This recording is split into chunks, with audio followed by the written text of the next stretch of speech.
Hare Krishna, Krishna Krishna, Hare Hare, Hare Ram, Ram Ram, Hare Hare. So we'll do a 15-minute discussion. Continuing where we left off yesterday.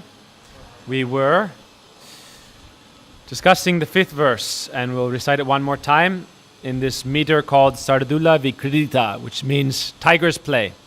That's the name of the song meter of this verse. Goes like this. Yo mam dustara geha nirjala maha kupada paraklamat sadya sandradayam buddhi prakritita swairi kriparajubi udrityatma sarojanindi charana prantam prapadya swayam Shri Damodara Satchakaratamaham Chaitanya Chandram Bhaje. So Raghunath Das Goswami says, I worship the moon-like Lord Chaitanya, who is an ocean of compassion. With the ropes of his mercy, he pulled me out of the deep waterless well of household life, which is so difficult to escape from, and is full of limitless suffering. He gave me shelter at the tips of his lotus feet, which defeat the beauty of lotus flowers, and he entrusted me into the care of Sri Swarup Damodar. Yesterday we discussed Gurudev's commentary, where he said, if we have even a little scent of sangsar priti, love and attachment for worldly family life, then we cannot enter into the service of Srimati Radhika and Krishna, that we have to give up all attachments to the body and everything in relation to the body. We'll have to give up the anxiety and endeavor to support and maintain the body and everything connected with it. Gurudev says like that. Not only do we have to give up attachment for the body, we have to give up the anxiety or worrying about the body and the endeavor to support and maintain the body. So it has to be a balance. We can't completely neglect maintaining the body because the body is a temple for the service of God. But it means that we shouldn't over-endeavor in independently always collecting and striving to maintain our own body. Instead, we should simply accept what comes by the favor of the Lord. As Raghunath Das Goswami showed in his own life. He didn't, even though his father gave so much money for him to maintain his life in Puri, when he surrendered, he wouldn't take it. He used it in preparing feasts and festivals for all the Vaishnavas. And later on, he stopped doing this as well. But he wouldn't use it for himself. And we heard from the stories of his life that he would beg alms at one point outside of Jagannath. At one point he collected one meal a day from what would be called like the soup kitchen. And then after that he collected leftovers that were thrown out from the Jagannath temple that not even cows would eat. He would collect that rice that was rotten, wash it, mix a little salt and eat that to maintain his life. So he was so austere. So we don't want to imitate that also without qualification. We hold that standard up as the paragon or the ideal of the life of a sadhaka, but we don't try to imitate falsely. Instead, we follow under guidance of Guru and Vaishnavas and we accept what Krishna provides or what they give. We have to also be practical. But at the same time, if we really want to achieve the position of Srimati Radhika's maidservant, then we'll have to come to this stage at some point, which is that we have to give up all attachment for the body, and then because of attachment for the body, people are always working and building relationships only to maintain the body and to give happiness to the body and the senses. We go to school for 15, 20 years so we can get a good job, so we can make a lot of money and live comfortable lives. And if we're always anxious for our physical maintenance and always endeavoring only for that, then we don't have time for spiritual life and endeavorings for spiritual advancement. So, as Gurudev says, this is a direct quote, Gurudev said, we have to give up the anxiety and endeavor to support and maintain the body and everything connected with it. Mahaprabhu himself left his home Then Gurudev makes the point that having a house doesn't mean you are a grihasta. Grihasta means someone who has grihini, a wife, or for a woman, a husband, and who is doing everything centered on that. All the purpose of their whole life is just that material relationship, no worship of Krishna, no bhakti, just materialistic life. That is a grihasta or a grihamedi. But Mahaprabhu left everything. He left his mother, his wife, his home, everything. He went to Puri and to Vrindavan. First Mahaprabhu, Gurudev tells the story that first Mahaprabhu was desiring to go to Vrindavan, but he was tricked and brought to Shantipur, to Advaitacharya's house, and he stayed there for a few days. And everyone came from Navadvip then to see him after he took sannyas. But Mahaprabhu forbid one person from coming. And he said, everyone can come, but Vishnupriya cannot come. Vishnupriya was Mahaprabhu's wife before. Why couldn't she come? Mahaprabhu loved her more than everyone else. But still she couldn't come. It said that Mahaprabhu had more love for her even than Mother Sachi, his mother. Because also Vishnupriya was the personification of love. But still Mahaprabhu said everyone can come, but she cannot come. And she was thinking that everyone else can go, but I can't go. I loved him so much, yet alone I am forbidden to go. And so Vishnupriya thought it must have been my fault that I loved him so much, and therefore I cannot go. She thinks that if I had been those who didn't love him so much, or didn't have this relationship with him, then perhaps I would be able to go and see him. But now it's my fault that I'm not able to see him. And who is she? She is also Mahalakshmi. She is eternally the beloved of Bhagavan, Krishna, or you can say Gaura Sundar or Lord Narayan. And also her prema was not material. Her love was completely transcendental. But still, Mahaprabhu would not allow her to go. And Mahaprabhu wanted to show that if you want to attain Krishna-prema, pure love for Krishna, you have to be ready to sacrifice everything else, like the gopis did. The gopis, pati sutanvaya bratri bandivan ati vilangyate antachutagata.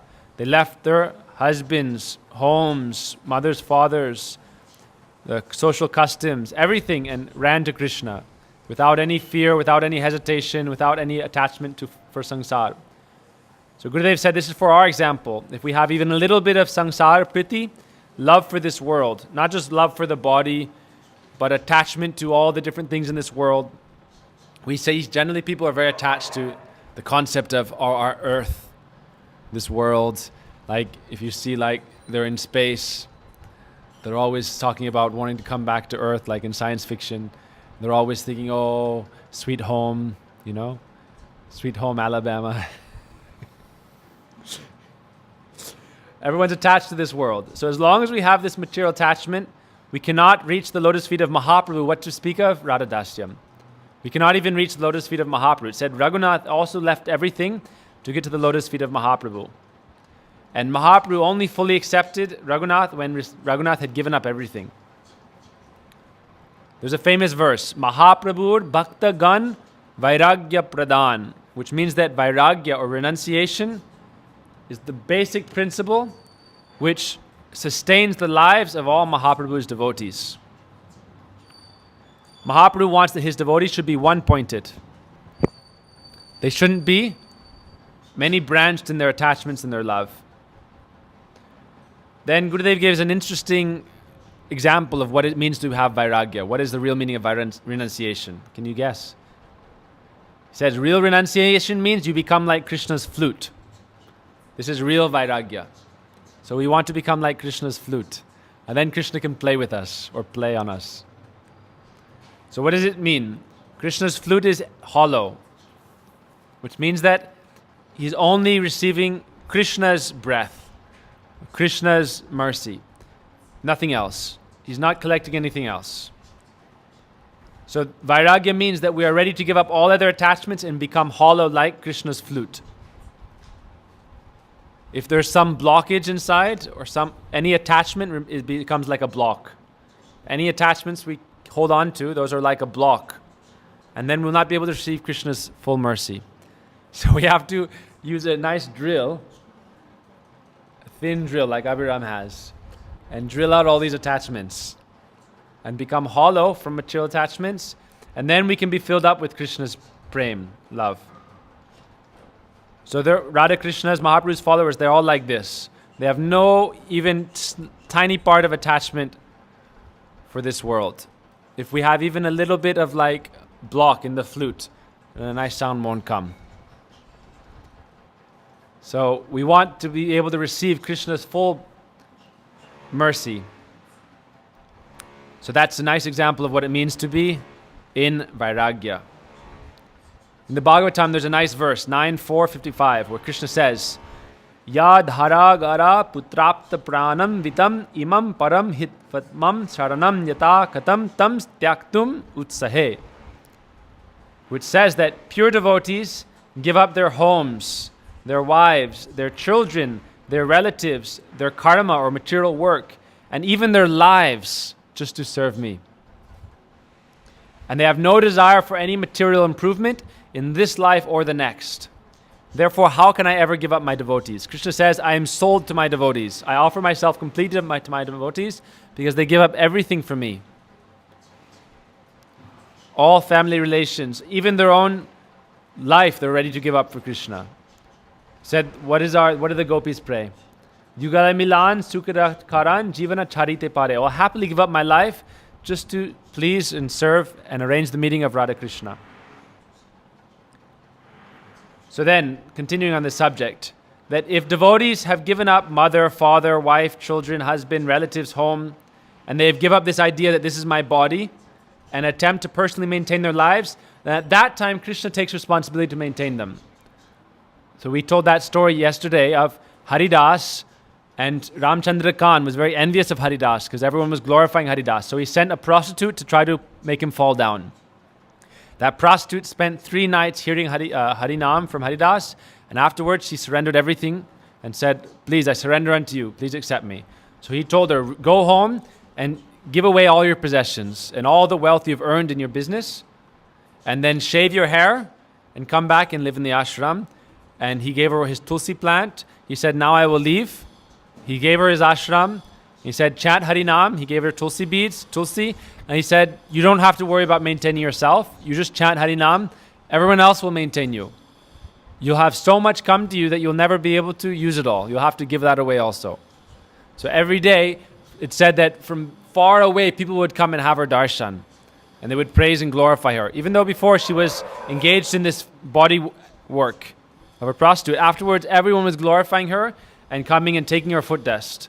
And they would give her so many fruits and vegetables and donations. She didn't have anything to do with it. She didn't need it at all. So she gave away, they gave her like 20 times more than she needed. And she was giving it all away. And then afterwards she would offer a little bit and take that to maintain her life. So we don't have to worry that, if I follow bhakti and don't worry about maintaining my own body, then will I be maintained or will I starve? But the devotees also shouldn't think that I want to give a burden to Krishna. Prabhuji gives the example of Yashoda Mata, that she takes all responsibility to maintain Krishna, and that's real renunciation. So we shouldn't think that now I'm renounced and I'll just chant Harinam and lay in a room all day and then Krishna will give me money and maintain me. That becomes bhoga, enjoyment. You want to open, yeah? Yeah, no problem. I can speak in front of Thakurji for 5 minutes. So it's like a delicate balance. It means if we are sincerely surrendered to Krishna, then He will maintain us. Krishna Himself promises, Yoga Kshema Vahamyaham. But we also need to learn to tolerate, and Krishna may give us different tests. Tatenu kampam susamikshamana. We see many difficulties comes in the life of the devotees. Many difficulties come. Look how many difficulties came to Prahlad. Look how many difficulties came to Haridas. Even though he's a pure devotee and Krishna was maintaining him, still, the Muslims beat him in 22 marketplaces and tormented him so much. He was abused many times, criticized many times. So therefore, we don't think that, now I'll give away everything and then Krishna will maintain me and I'll be like a king, always enjoying. So we have to follow some kind of balance. All right. So then it's described that Raghunath, when he was chanting this verse, he began to remember about how he met Mahaprabhu in Puri, how Mahaprabhu offered him to Swarup Damodar, Shadha Vinod Bhariju ki, Sharita Vishaka Devi ki jai. So when Raghunath was speaking this verse, he began to remember his pastimes of how he met Mahaprabhu, how Mahaprabhu offered him to Swarup Damodar, and how he became very skinny. And Mahaprabhu embraced him with so much affection, because when he came to Puri, he ran for 2 weeks through the jungle without eating. He would only eat a few things if someone gave him some milk on the way, but pretty much for 12 days he was running to Mahaprabhu. So when he was sitting at Radha Kund, he began remembering these pastimes in Mahaprabhu's mercy. And Mahaprabhu offered him to Swarup Damodar. So he remembered all these examples of Mahaprabhu's mercy. And Mahaprabhu spoke one verse to him when he first came. When he first came to Mahaprabhu, Mahaprabhu said this verse, Krishna kripa bhalishta shaba bhaite tomare kadila vishaya vishta gharta haite. This is from CC Antya 6193. Mahaprabhu said, Krishna is very mercifully taking you out of the stool ditch of this material world, and he has brought you to Vaikuntha. He said, if someone is performing Hari Bhajan, that is Vaikuntha. You're in the spiritual world already. You have nothing to worry about. And Raghunath remembered when he was embraced by Mahaprabhu, he could not speak. He was just weeping uncontrollably. He wanted to speak, but he could not speak. And Mahaprabhu took his hands and offered him to Swarup Damodar and said, now Swarup Damodar will teach you what your duties are, and he will take care of you. And he said, Raghunath is like your son. So they would call him Swarupera Raghu, which means the Raghunath of Swarup Damodar. So just to finish, we'll mention one more topic. Said that we should understand that the Manjaris are completely Tadatma with Srimati Radhika, not with Krishna. That Tadatma means one at heart. So the Manjaris are one at heart with Radhika, not with Krishna. So they're Radha Paksha, inclined towards Radharani. And said the example is given of iron. When iron is in fire, the fire also enters the iron, and they become like one. So Krishna became Tadatma with Radhika in order to taste her sweetness, the glory of her love, and his own sweetness that she relished. So he became like that with her. But the Manjaris, they are Tadatma with Radhika. And so Radhika always relishes Krishna's sweet qualities like his Venu Madhurya, Prem Madhurya, Rup Madhurya, Lila Madhurya. They are able to relish Krishna's sweetness through Srimati Radhika, but their relation is directly with Radhika. So it said that when Radharani is feeling separation, then the other Sakhis, they also feel separation. Also Chandravali, Padma feel separation. But Srimati Radhika feels the highest level of separation because she has the highest level of pure love, Prem. And the Manjaris completely experience that. So Lalita Vishaka are also not Tadatma with Radhika. They have their own individual kind of experience with Krishna. So only the Manjaris are completely Tadatma with Radhika. So they also feel Mahabhav. When we say this verse, Mahabhava Swarupatam Radha Thakurani, that she is Mahabhav Swarup, the very embodiment of ecstatic love, the highest level of love. What was this verse we learned? Ladini Sar, Prem, Prem Sar, Bhav, Bhavira Paramakasta Nam Mahabhav. Mahabhava Swarupatam Radha Thakurani, Sarva Gunakani, Krishna Kanta Shiromani. That of Bhav, ecstasy, the highest level is Mahabhav. And that is, the very personification of that Mahabhav is Radharani. Those Manjaris experience the Mahabhav of Srimati Radhika. That's the specialties of the Manjaris. So they also feel the greatest separation and the greatest love and happiness in meeting. So we shouldn't think that the Manjaris have any kind of less speciality than the Sakhis. Everyone has their unique position, unique speciality. And then Gurudev again makes that point that if Krishna meets with Radhika, then any marks from his meeting with Radhika comes on the bodies of the gopis, the Manjaris, and they also feel her moods. Okay, so we'll stop here. And any questions? Questions? Jamuna? Enough, huh? Okay, Gorpramanandi, Hari Hari Bo, Vanchakaputrubisikribasan, Vipsapitanam, Pavnebyo, Ishnavebyo, Namo Namaha. Body and we just neglecting it. It's not the real transcending the body platform. We are in the lowest level, like in Kamakun, when we reach like Sattva-gun, we go through this Rajagun, and then we go up. So sometimes we are isolated with our body. So Yes. we are neglecting it from the beginning, not really taking care. Now we make a little bit conscious. Maybe devotee will have some care about the body. It's a good point, I think. Then you up to transcend this platform. It's not like you're neglecting and then transcend immediately.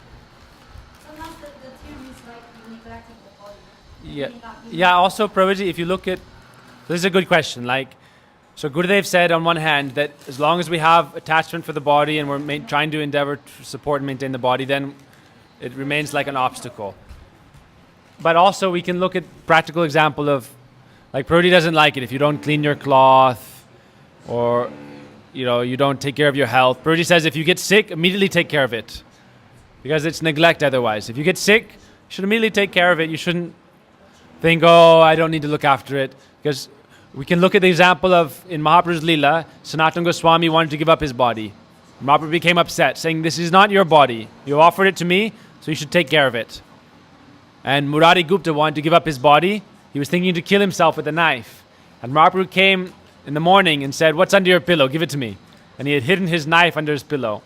Because Mahaprabhu was always glorifying Madhurya Braja Bhakti, and he was in Ram Leela as a Ram Bhakta, Hanuman. So Mahaprabhu stopped and said, take care of your body. So Prabhuji also doesn't like it when we neglect our bodies. But the thing is, we should give up self-interest and independence. That Bhaktivinoda Thakur sings a song, Manasa Deha Geho, Jo Kichu Mor, Arpya Tua Pare, Nanda Kishore. My mind, Deha, my body, Geha, my house, Jo Kichu Mor, whatever I possess. So that's everything is covered. Manasa, the mind, Deha, the body, Geha means the house. Jo Kichu Mor, whatever I have. Jo Kichu means whatever I have, more, mine. Arpiya, I offer it. Tua Pade, your lotus feet, O Nanda Kishore. So we offer everything to Krishna and then thinking it is yours. Sarvasya Tomar Charana Shapiyo Pareche Tomara Gare. Everything is yours. Now I am your servant. I am like the dog at your house, at your door. Tomara Kukura, Tomara Boleya Jani. That I am like your dog. I'm completely sold to you. So then we look after ourselves thinking that we're looking after Krishna's property. But it's a very subtle thing, It's not so easy to think, to really be like that, It's like, oh, I'm Krishna's, but then, my body is Krishna's and my body wants pizza, so every day I'm going to feed it pizza. But this is Krishna's body, so Krishna's happy that I'm eating pizza and ice cream every day.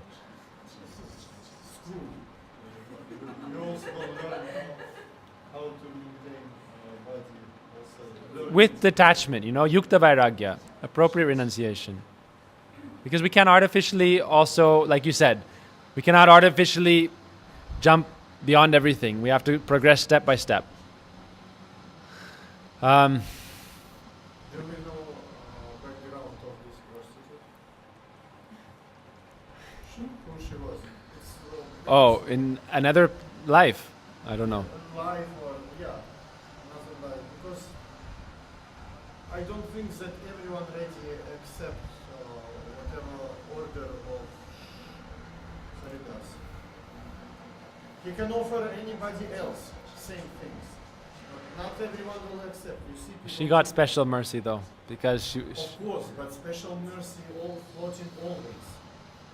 Like Luke, I think Haridas Thakur ready to give this special mercy basically to anyone. And he offered to her, and maybe he ready Yeah, offered to yeah, we don't- herself. But she accepted. she had good sukriti, na? Yeah, looks like Security. she some level. Like look, if you will, if you will come to him, Do you agree that he will offer same to you? Same fruit he ready to offer. Okay, just another subject. I'm just trying to think of other points. So this is an interesting point. This is good. One time Gurudev told Giridhari Brahmachari, or Giridhari, and also one other person, that when I was young, Gurudev said, I practiced so much vairagya, renunciation. I didn't properly take care of my body, and I became very sick and had many problems. And I don't want you to do the same. This was like 10, 15, long time. Now it's been almost 10 years since, 9 years since Gurudev left. So this is like 15, 20 years ago. Like 20 years ago. Gurudev said, don't do what I did. Don't be so renounced. Take care of your body. Who is the second one? This is Jiva Priya, Vishnu Maharaj. Vishnu Maharaj. Yeah, they were together in Hawaii. And Gurudev said before, I did so much austerity and I got many stomach problems, many diseases. Prabhuji also, it's interesting because Vaishnavas may say don't do it, but they always seem to do it. Like Prabhuji, he would serve all day and night. In Mathura, when they didn't have money, Prabhuji would go on Bhiksha. Prabhuji would cook breakfast, then go on Bhiksha, then collect sabji, Bhiksha, cook lunch, serve all the devotees, and then they wouldn't save any for him because they didn't think about him. Like everyone's just hungry eating, like starving kids, just eating everything. And then afterwards, nothing for him. And he said many days he would fast. And in Kartik also, he would serve prasad, he would cut the veggies, wash the pots. Then afterwards, he would take something 3, 4, 5 o'clock, one time a day sometimes. One time, Gurudev saw Prabhuji, there was nothing left to eat. And so what did Prabhuji do? He had like 20 green chilies. And Prabhuji was sitting with 20 green chilies and like a few old leftover rotis from a few days before. And he was eating leftover rotis with chilies. And Gurudev saw him and he began to yell at him, abuse him, Like, why are you sitting here eating these old chilies and rotis, 20 chilies. And he said, he was abusing him too much. And, we see Ananga Mohan Brahmachari, also another example. Param Gurudev Sevak. Param Gurudev, for many years, he was following like tapasya, where he was only taking milk and fruits. Param Gurudev, for like 16 years, Prabhuji said he wouldn't eat grains. He was doing very like deep bhajan. He wouldn't change his cloth every day. He was doing deep bhajan. And Ananga Mohan would only take Param Gurudev's remnants. And many times there would be nothing there. And so he was only taking a little teeny bit and became very sick from that, very weak. He got tuberculosis, and then within a few years, he left his body. So Gurudev said we shouldn't be like that. But at the same time, what result did Ananga Mohan get? When he was leaving his body, Gurudev was serving him. He began calling out, Ha Gurudev, Ha Radhe, Ha Krishna. He didn't call him Gurudev. He said Baba, like father. He was calling Param Gurudev Baba. And then he said, Radha and Krishna are calling me to Rasa dance, to Braja Leela. And they are calling me to go now. And I have to go. And Gurudev said, when you go there, please remember me and put in a good word for me.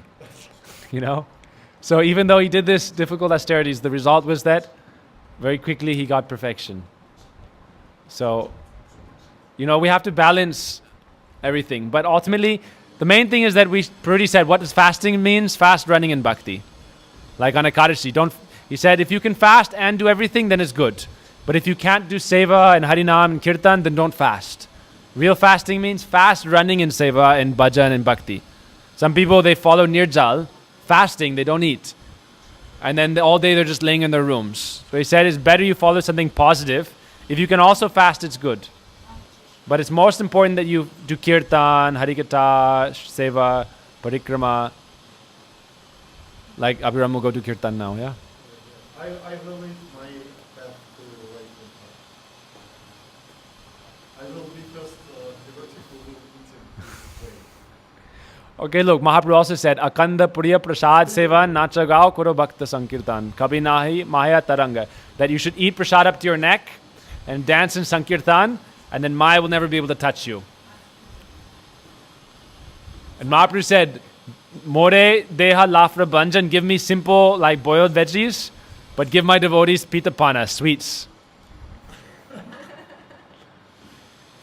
So, but everything is according to our level, Raghunath, when he did the Dai Chirma Mahotsav in Panihati, then Nityananda was so happy, Mahaprabhu was so happy. And later he was giving feasts every day in Puri, but Mahaprabhu was not happy. And when he was taking the leftover rice from Jagannath's temple, Mahaprabhu was very happy with him. He went there and he also took this rice and began to eat it. So we have to have some balance and progress step by step. Gopramanandi Hari Hari Bo.